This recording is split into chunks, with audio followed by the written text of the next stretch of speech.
Good morning. ஆண்டவரும் இரட்சகருமாக இயேசு கிறிஸ்துவுக்கு எல்லா மகிமையும் செலுத்தி தேவ சித்தத்தின்படி தேவனுடன் சில நிமிடங்கள் என்ற இந்த வேத வாசிப்புக்குள் கடந்து செல்வோம். இன்று வியாழக்கிழமை ஆகஸ்ட் மாதம் 20ஆம் தேதி 2026. இன்றைக்குரிய தலைப்பு சத்தியத்தின் வெளிப்பாடு. ஆரம்ப வசனமாக 2 கொரிந்தியர் 4:2 பார்ப்போம். வெட்கமான அந்தரங்க காரியங்களை நாங்கள் வெறுத்து தந்திரமாய் நடவாமலும் தேவ வசனத்தை புரட்டாமலும் சத்தியத்தை வெளிப்படுகிறதுனாலே தேவனுக்கு முன்பாக எல்லா மனுஷனுடைய மனசாட்சிக்கும் எங்களை உத்தமர் என்று விளங்க பண்ணுகிறோம். ஹல்லேலூயா. நம்முடைய தொடக்க வசனம் சத்தியத்தின் வெளிப்பாட்டை குறித்து பேசுகிறது. ஆனால் சத்தியம் என்றால் என்ன? அதற்கான பதிலை கர்த்தராகிய இயேசுவின் வார்த்தைகளில் யோவான் 17:17 காண்கிறோம். உம்முடைய வசனமே சத்தியம், தேவனுடைய வார்த்தையே சத்தியம். இருப்பினும் வேதாகமத்திலிருந்து மேற்கோள் காட்டப்படும் எல்லாமே சத்தியத்தின்படியான தேவனுடைய வார்த்தை அல்ல. அது தேவனுடைய வார்த்தையாக இருக்க வேண்டுமானால் அது இயேசு கிறிஸ்துவின் உபதேசத்திற்கும் சுவிசேஷத்தின் ஏற்பாடுகளுக்கும் இசைவானதாக இருக்க வேண்டும். இயேசு கிறிஸ்துவின் சுவிசேஷமே தெய்வீக சத்தியத்தின் வெளிப்பாடாகும். சுவிசேஷத்திற்கு வெளியே சத்தியம் மறைக்கப்பட்டதாகவே இருக்கிறது. ஆனால் சுவிசேஷத்தில் சத்தியம் வெளிப்படுத்தப்பட்டு திறக்கப்பட்டு தெளிவாக்கப்படுகிறது. கர்த்தராகிய இயேசு வெளிப்படும் வரை சத்தியம் அறியப்படாததாக இருந்தது. தேவனுடைய திட்டம், நோக்கம், சித்தம், எண்ணங்கள் மற்றும் கருத்துகளின் வெளிப்பாடாக அவர் இருக்கிறார். அதனால் தான் பவுல் வெளிப்பாடு என்ற வார்த்தையை பயன்படுத்துகிறார். மேனிஃபெஸ்டேஷன் என்ற வார்த்தை. இதே வார்த்தை 1 கொரிந்தியர் 12:7 பயன்படுத்தப்பட்டுள்ளது. ஆவியினுடைய அனுக்கிரகம் அவனுடைய பிரயோஜனத்திற்கென்று அளிக்கப்பட்டிருக்கிறது. ஆவியானவரின் வெளிப்பாடு என்பது அவருடைய பல்வேறு பரிமாணங்களில் ஆவியானவர் வெளிப்புறமாக வெளிப்படுவதாகும். அதே போல சத்தியத்தின் வெளிப்பாடு என்பது சத்தியத்தின் வெளிப்புற வெளிப்பாடாகும். அதாவது இன்று நமக்குள்ளும் நம் மூலமாகவும் வெளிப்படும் தேவனுடைய வார்த்தையாகும். நீங்கள் உண்மையாக இயேசு கிறிஸ்துவுக்காக வாழ வேண்டுமானால் அவருடைய வார்த்தையை அறிந்திருக்க வேண்டும். ஏனெனில் நீங்கள் அறியாத ஒன்றை உங்களால் வெளிப்படுத்த முடியாது. சத்தியத்தில் நடப்பதற்கு முதலில் நீங்கள் சத்தியத்தை அறிந்திருக்க வேண்டும்.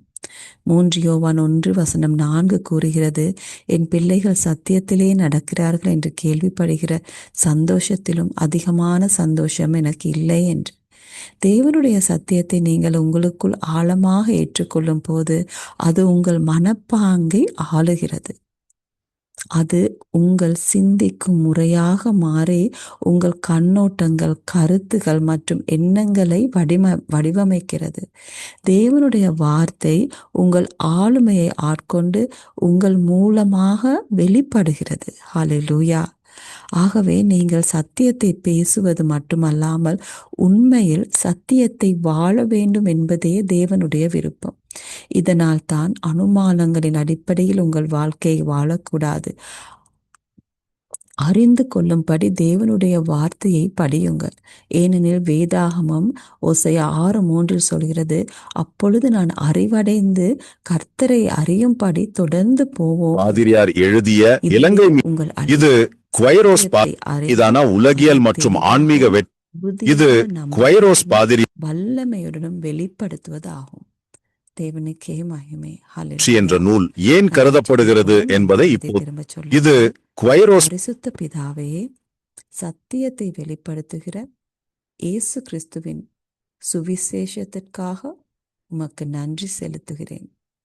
உம்முடைய ஆவியானவரால் என் புரிந்து கொள்ளுதல் பிரகாசமாக்கப்படுகிறது. நான் உம்முடைய வார்த்தையின் வெளிச்சத்தில் நடக்கிறேன். இன்று நான் சத்தியத்தை வெளிப்படுத்தி உம்முடைய நீதியையும் மகிமையையும் வெளிப்படுத்துகிறேன். இயேசுவின் நாமத்தில் ஜெபிக்கிறேன். ஆமென். God bless you all. See you tomorrow. Good morning. With all glory to our Lord and Savior Jesus Christ, let's look into our word meditation for today. Today is Thursday, 20th of August 2026, and the topic for today is the unveiling of truth. The opening scripture is taken from 2 Corinthians 4:2. but have renounced the hidden things of dishonesty, not handling the word of God deceitfully, but by manifestation of the truth, commending ourselves to every man's conscience in the sight of God. Our opening scripture talks about the manifestation of the truth. But what is the truth? We find the answer in the words of the Lord Jesus in John 17, verse 17. Thy word is truth. God's word is truth. However, not everything quoted from the Bible is the word in truth. For it to be the word of God, it must be consistent with the doctrine of Jesus Christ and the provisions of the gospel. The gospel of Jesus Christ is the unfolding of divine truth. Outside the gospel, truth remains veiled, but in the gospel, truth is revealed, opened, and made clear. Truth was unknown until the Lord Jesus was manifested. He is the unveiling of God's plan, purpose, will, ideas, and opinions. That's why Paul uses the word manifestation. It's the same word used in 1 Corinthians 12, verse 7. But the manifestation of the Spirit is given to every man to profit withal. The manifestation of the Spirit is the outward expression of the Spirit in His varied dimensions. In the same way, the manifestation of the truth is the outward expression of the truth, God's Word in and through us today. For you to truly live for Jesus Christ, you need to know His Word, because you can't manifest what you don't know. You have to first know the truth to walk in the truth. And as 3 John 1 verse 4 says, I have no greater joy than to hear that my children walk in truth. When you have embedded the word truth of God, it controls your mentality. It becomes your way of thinking and shapes your viewpoints, opinions, and ideas. God's word has taken a hold of your personality, and it's being manifesting through you. So God's desire isn't only for you to talk the truth, but to live the truth in reality. This is why you must not live your life on the basis of assumptions. Study the word to know. For the Bible says, then shall we know if we follow on to know the Lord. Hosea 6 verse 3. This is your calling, to know and manifest the truth in clarity, with conviction and with power. Glory to God. Let's pray. Please repeat after me. Holy Father, I thank you for the gospel of Jesus Christ, which is the unfolding of truth. My understanding is enlightened by your Spirit, and I walk in the light of your word.